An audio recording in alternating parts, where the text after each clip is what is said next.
Welcome to How You Livin', a transformative podcast featuring best-selling author, inspirational speaker, and minister, Dr. Rick Rigsby. And now, Dr. Rick.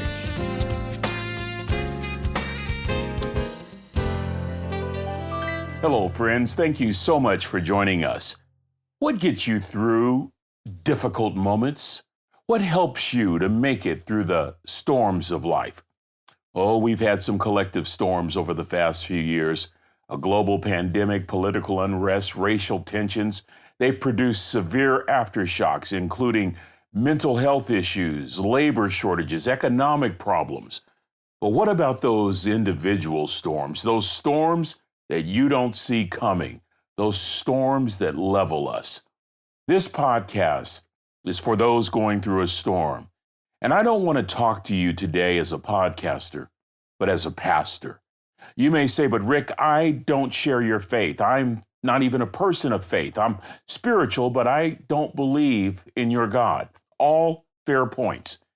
I have respect for all faiths, and regardless of your belief, there are some universal principles in Scripture that I believe can help us survive the storm without losing hope. In fact, I have talked to so many who have discovered that the storm not only offered hope, but perspective and clarity.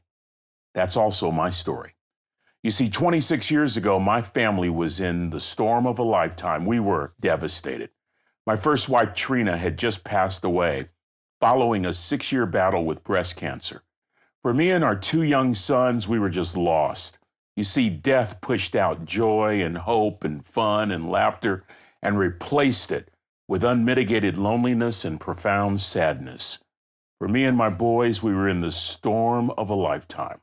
And for some weird reason, I'd always thought I was immune to storms. For you see, up until this point, I'd been successful at everything I'd done. I'd married my college sweetheart. I had 2 beautiful sons. I was an award-winning television reporter. I had fantastic university appointments that followed graduate school, including a role as character coach and chaplain for the Texas A&M football team. I was an ordained minister, a motivational speaker. I was speaking all over the country. I was doing God's work. Yet, I was sideswiped with a storm. I spent so many months angry at God. I can remember balling up my fist at God while holding onto His word with my other hand as tightly as I could. I'd ask questions like, why am I going through this? How could you be doing this to us? I wanted answers. I demanded an explanation. I would eventually come to the realization that with every storm, there's got to be a silver lining. Allow me to talk to you today as Pastor Rick, a spiritual guide of sorts, a broken man who has learned a few things about storms. Let's talk natural terms for a moment. Storm winds help remove old and weak vegetation. We know that. That's the only way you can make room for new growth. The rains wash pollutants out of the air. The winds cleanse and purify the atmosphere. Thunderstorms offer water to vegetation, lakes, reservoirs. Without storms, continents become dry. Fish would die, and crops would fail. Storms help the earth maintain its electrical balance. Lightning strikes liberate nitrates that fertilize soil. Science teaches us that without thunderstorms and lightning, the electrical balance of the Earth's atmosphere would disappear in minutes. And as crazy as this may sound, storms are essential for growth and balance, not just in nature, but in our human existence as well. There are all types of storms: financial, emotional, relational, physical, just to name a few. The wake of the storm leaves us shipwrecked, often feeling abandoned and bewildered as we struggle to make sense of what's happening. And while I'd wish a storm on no one, storms are inevitable. Storms don't discriminate.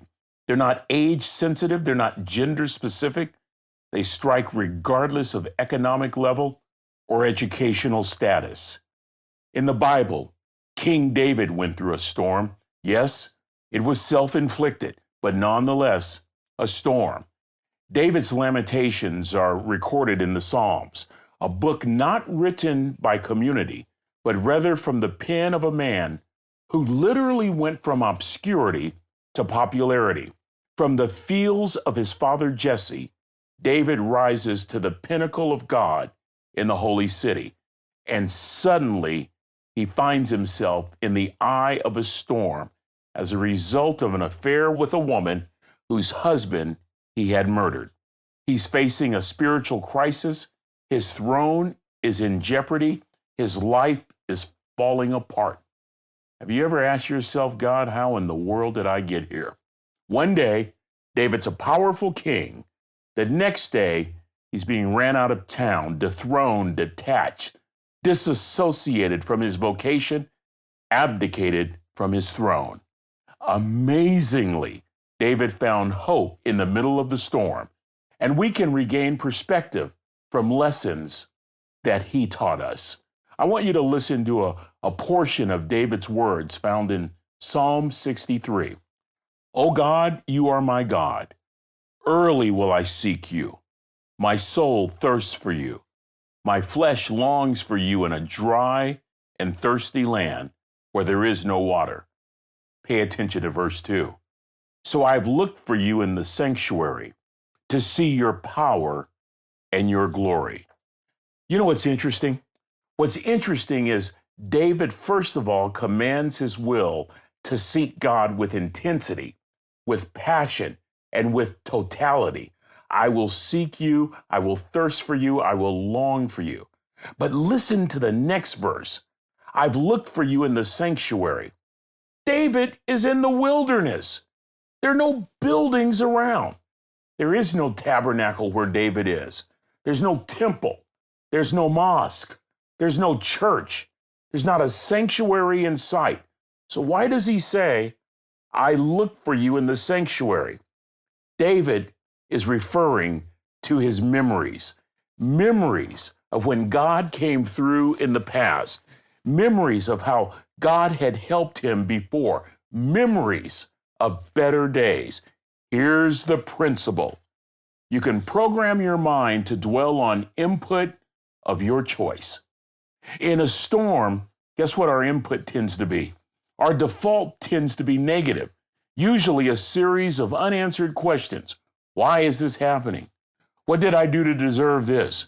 Where are you, God? If you're listening and going through a storm, I want you to do this right now.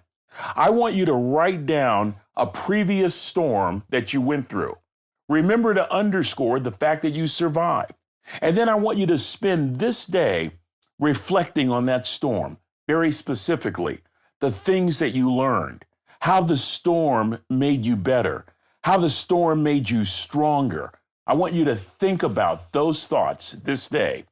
This is what David is talking about. And I've done this very same strategy as well. I can remember growing up, all those times going to church, all those times I hated going to church. But decades later, I have some sanctuary moments. Sanctuary moments. That's what David is talking about. I've looked for you in the sanctuary. Those precious sanctuary moments that have produced such powerful memories. These memories have helped me to reset my priorities, to encourage my growth, to renew my faith. Let me share with you two most profound sanctuary memories that I have, and they both involve my father. I'm about 10 years old. The scene is a church on a Sunday afternoon. In the Black Baptist tradition, we would not only have morning service, but many times we would have what we called 3 o'clock service. And the service lasted until about 5 or 5:30, and I'm asleep on the back row.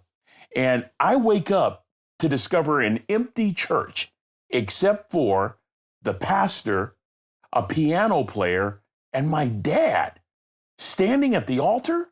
My dad would never stand at the altar. Now, most of the people had already gone to the overflow to enjoy refreshments, but my dad is standing at the altar.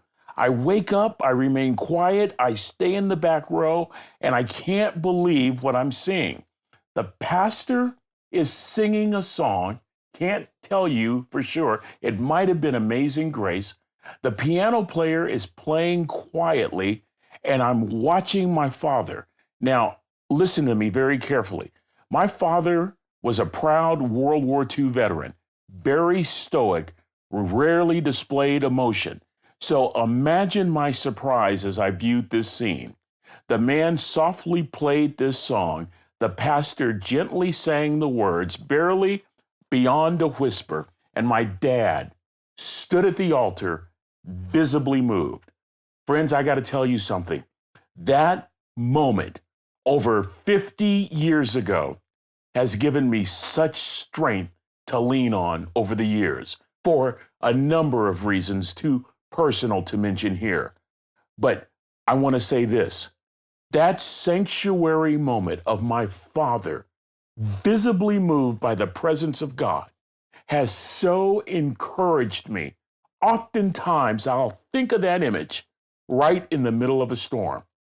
Here's the second sanctuary moment that created a sanctuary memory that stays with me to this day. This one occurred 26 years ago. Me and my boys are standing in front of Trina's casket. And I look at my dad and I say, Dad, I've lost hope. And my father replied, you can't lose something God gave you, son. You haven't lost hope. You've lost perspective. Now, son, just stand. Let me offer a couple of takeaways, friends. Number one, my dad was teaching me some lessons for a lifetime. Here's the first. Son, don't make a permanent decision over a temporary circumstance.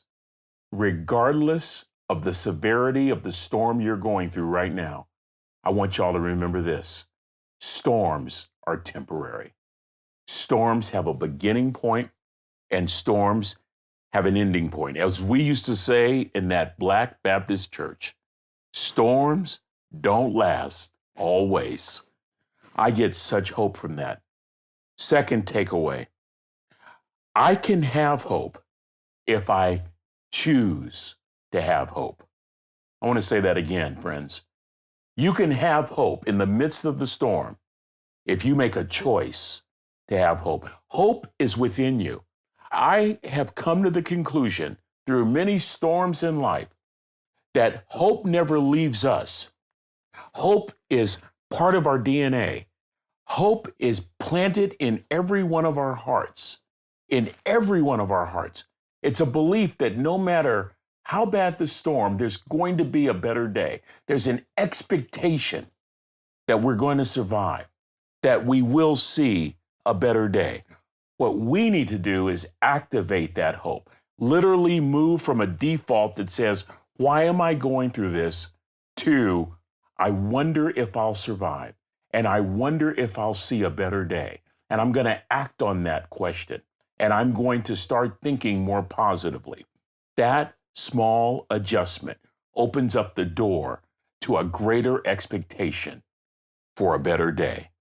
Number three, if I lost perspective, remember my father's words, son, you haven't lost hope, you've lost perspective. If I've lost perspective, then I ought to be able to regain perspective. So the question becomes, what can I learn from this experience? What can I learn that can make me better, tougher, that can make me stronger? In my particular case, what can I learn about my relationship with God? And what can I learn about me? You know what I learned? I learned that God is all powerful. I learned that I am far more resilient than I ever imagined. I learned that circumstances don't determine my joy and peace unless I choose for them to. The biggest lesson that I learned personally, I need storms in life. It's the storms in life that help me to see Jesus. It's the storm that helps me see the Savior. Here's the principle. A storm is the only thing I know that can strengthen our faith, renew our hope, and revive our spirit. I can't tell you how many divorced people that I've encountered who have said, I found myself in the process of divorce. I discovered a person that I never knew existed. And just like a natural storm is needed to feed and to cleanse and to blow out dead debris, personal storms can make us so much stronger, more resilient, more focused, more purpose-driven. Yeah, but Rick, what about all the pain? I just want relief. Friend, I get it.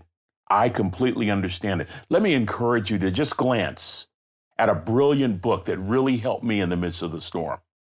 The book is titled Leadership Pain, The Classroom for Growth. It's by Dr. Samuel Chand, C-H-A-N-D. Listen to this quote. Growth equals change. Change equals loss. Loss equals pain. So inevitably, growth equals pain. Remember this, friends. Devastation of the storm is horrific, but we need storms in our lives. We need storms to go deeper, to reset our priorities, to introduce us to new opportunities, to prepare us for new adventures. No storms, no growth. I leave you with this thought. Without the storms in my life, I would have missed great opportunities. You see, my purpose was never to be a career news reporter or a career college professor or football coach. Those were jobs I was privileged to have. My purpose in life, I was born, I believe, to encourage people, to offer everyone I meet a word of hope. And that purpose was discovered in the midst of a storm that I am very grateful for. Well, that's going to do it for this episode. Until we meet again, this is Dr. Rick, asking the most important question I can ask. How you living? Are you ready to make an impact in your world right now? Do you want to stop existing and start living your best life right now? Dr. Rick wants to give you the first chapter of his best-selling book, Lessons from a Third Grade Dropout, absolutely free. Just go to www.rickrigsby.com/free gift to get the print or audiobook right now. This is thepodcastfactory.com.